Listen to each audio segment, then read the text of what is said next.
With so many different types of Goldendoodles, how do you know what to get? There are positives about each type of Goldendoodle, and today I'm going to take you through them and why we breed them. The very first generation of Goldendoodles is an F1.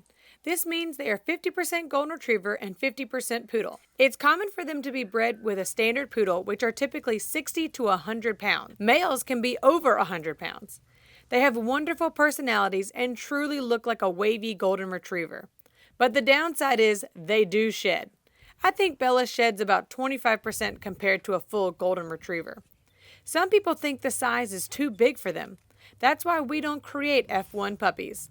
Although they are important to our program as we breed F1s like Charlie, Hazel, and Raleigh to a poodle to create F1Bs. F1Bs are the most common type of Goldendoodle created, and we actually don't have any at the house right now, so I went and got Rosie.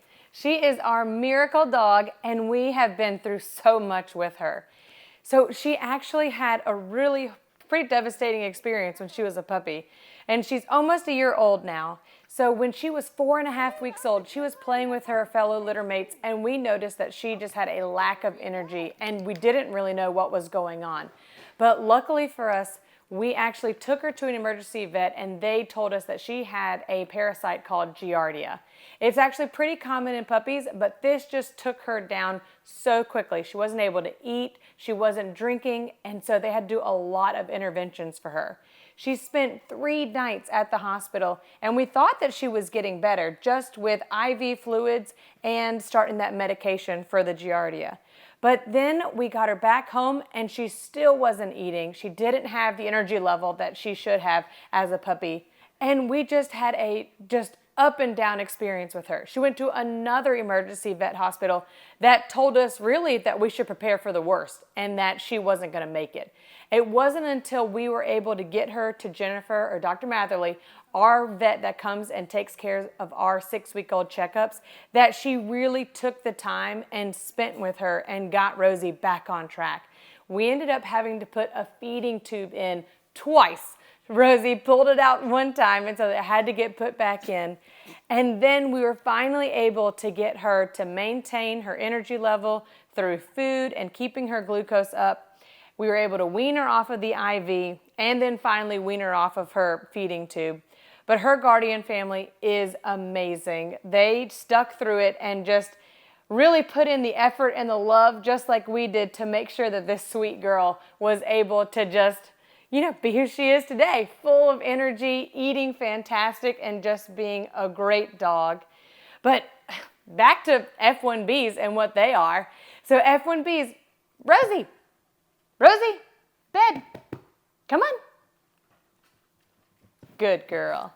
So F1Bs are 75% Poodle, 25% Golden Retriever. And like I said earlier, they're the most common created type of dog because it's the easiest to create. You don't have to do a lot of genetic testing when it comes to those furnishings or their coat and their curl type. They are all pretty much going to look identical. The only difference is that they can have a curly coat or a wavy coat.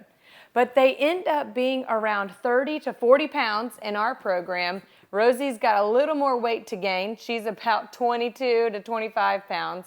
But you can tell she's got this pretty wavy coat. But they can be wavy. She left me again. Rosie! All right, I guess Rosie's going to go explore the house and play. F1Bs are a really great creation and a good combination of those genetics.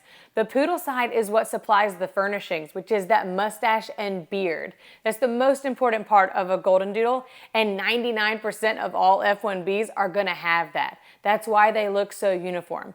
But then they also can have 1 copy or 2 copies of the curl gene, which is what gives them that wavy or curly look.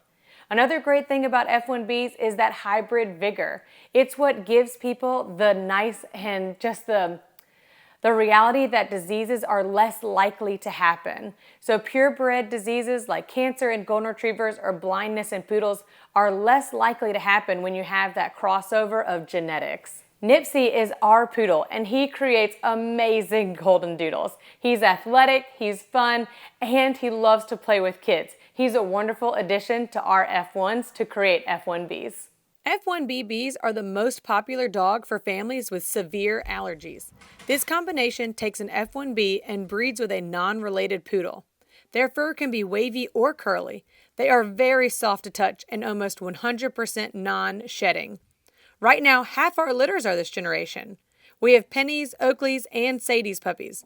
They are the best for families that are looking for the most hypoallergenic doodle. Usually they are miniature and end up quite petite depending on their parent size. Genetically speaking, they are 87.5% poodle and 12.5% golden retriever.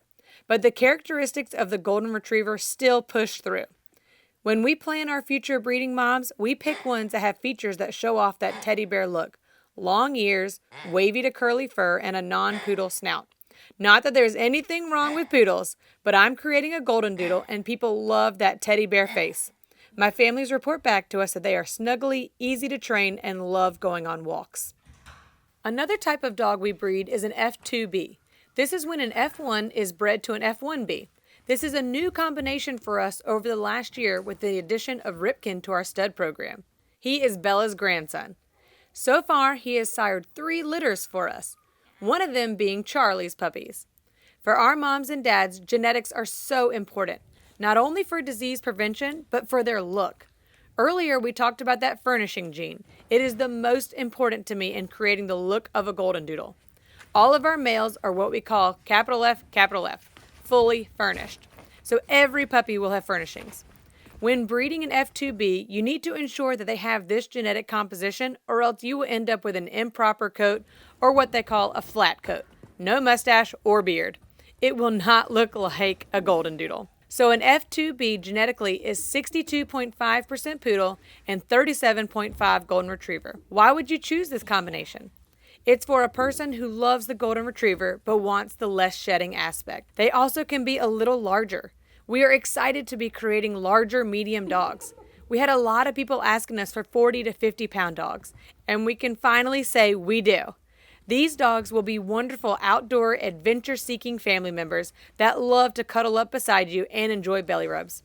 Our newest addition, Honey, is going to be an F2B. She is coming from Charlie's litter because we wanted a larger dog to add to our family. The last combination we create is a multi-generational goldendoodle. Some goldendoodle breeding websites say that a multi-gen is anything past a first generation. But for us and most of the other well-established goldendoodle breeding community, it means an F1B to another F1B, or an F2B to an F1B. Bella Grace's puppies are multi-generational. It is a wonderful combination that allows people to have an F1B puppy, but allows me as a breeder to keep my favorite aspects of my goldendoodles back to create future generations.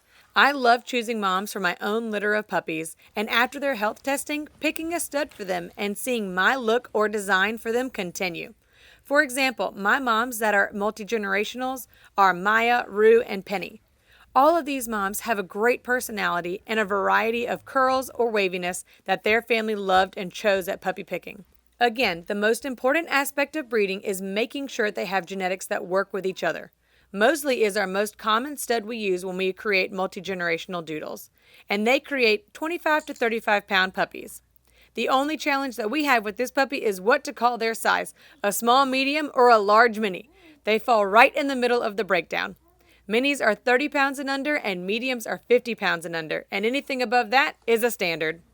With all of these generations of puppies, how does someone decide which one to get? The first thing that I recommend is finding a breeder that is transparent with how they raise their puppies and have great communication. Choosing the size and the generation are next. JP has a mild dog allergy to Bella, so we knew our next puppy needed more poodle, and we wanted a larger dog. So that's why an F2B works for us. I love helping families decide on what type of dog to add to their family. Taking into consideration their activity level, allergies, and comfortableness with size, we can help match them with the perfect goldendoodle. We have created F1B, F2B, and F1BB, and all of them are adorable. We love each one of them.